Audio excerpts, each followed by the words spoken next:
So, hello guys, dito ako ngayon para i-discuss ang feminist theory. So, what is feminist theory? Feminist theory or feminism is support of equality for women and men. Although all feminists strive for gender equality, there are various ways to approach this theory, including liberal feminism, socialist feminism, and radical feminism. Basic feminist ideas. Both females and males who identify themselves as feminists disagree on many things. That being said, most feminists agree on 5 basic principles.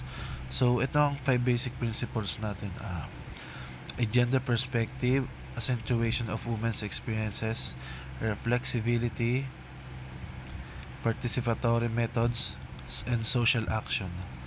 So, working to increase equality. Feminist thought links ideas to actions, insisting we should push for change toward gender equality and not just talk about it. Dito, sinasabi sa work to increase equality ay dapat yung mga idea is ginagawa natin through actions at mas lalo nating pinupush para through para ma-change yung gender equality natin, and hindi lang basta-basta sinasabi ito, dapat ginagawa natin through actions. And expanding human choice. Feminists believe that both men and women should have the freedom to develop their human interests and talents, even if those interests and talents conflict with the status. So dito sa expanding human choice, dapat daw ay may freedom ang lalaki at babae para ma-develop yung kanilang sarili interest and talents. Dapat ano daw? Dapat ano? Dapat may freedom sila na ayun nga.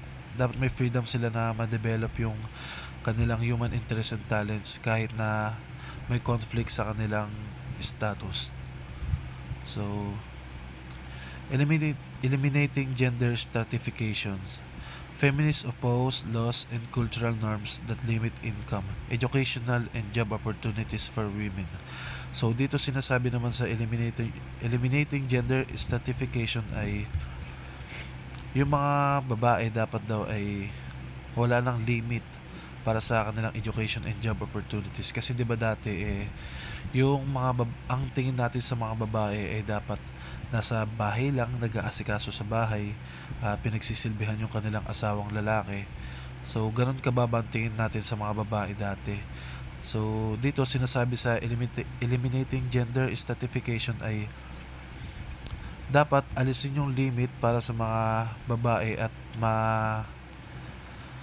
mas lalo nilang yung bigyan sila ng opportunity para makapag-aral yan, tapos makapagtrabaho, na dito sinasabi na kaya din ng mga babae ang trabaho na ginagawa ng mga lalaki. So yun yung pagkakaintindi ko dito sa eliminating gender stratification. Dito sa ending sexual violence and promoting sexual freedom. Feminists feel that women should have control over their sexuality and reproduction. So dito naman sinasabi na dapat may mas control yung mga babae sa kanilang sexuality and reproductions. Kasi 'di ba parang dati pag gusto ng lalaki gusto talaga ng lalaki at walang nagagawa yung mga babae. So dito sinasabi na dapat may mas control ang mga kababaihan para sa kanilang sexual at pagre-reproduction. So, what is queer theory? Queer theory is a field of study that examines the nature of sexuality and gender-based normativity and how society defines and policies the concepts of heterosexuality, homosexuality, and gender and sexual identities. A brief history of queer theory. Early queer theories took their cues and key concepts from several sources, including the gay identity politics that grew out of the activism of the AIDS epidemic, feminist theory, and cultural studies. Here's a rundown of some of the eight texts thinkers central to its development. Sexuality as a social contract. During the 1970s, in works like The History of Sexuality 1976, philosopher and historian Michael Foucault questioned how society treated sexuality as an essential truth rather than a social construction. Sexuality Behavior Hierarchy. Gail Rubin's essay, Thinking Sex, 1984, examined how society places certain sexuality behaviors above others.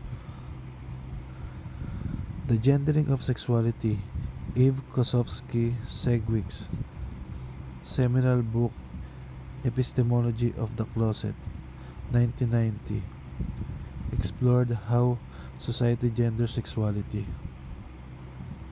Sex and Genders as Performance. In 1990s, Judith Butler published Gender Trouble, which suggests sex and gender are performative elements of identity rather than innate characteristics.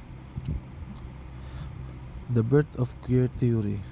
Teresa de Lauretis became the first writer to coin the phrase queer theory. The impact of queer theory. Queer theory has immediate implications on how LGBTQ scholars consider questions of gender and sexual orientation.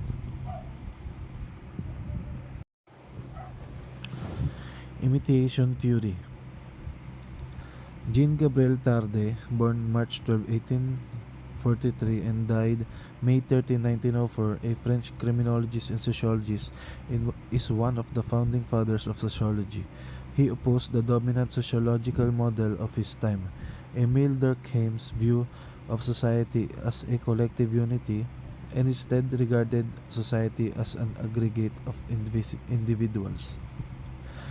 Based on his view of the importance of the individual, Tarde analyzed human society, particularly human progress, to be the result of individuals engaged in relational behaviors according to each individual's characteristics and general, exemplifying one of three basic processes: invention, imitations, and opposition.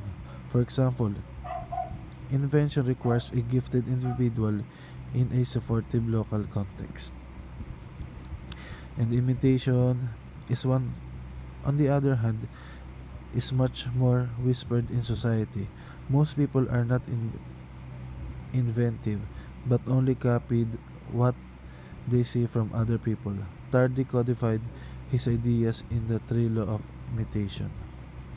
So, ito ang three law of imitation natin is, ang una ay the law of close contact, sunod ay the law of imitation of superiors and by inferiors, tapos yung pangatlo is the law of insertion.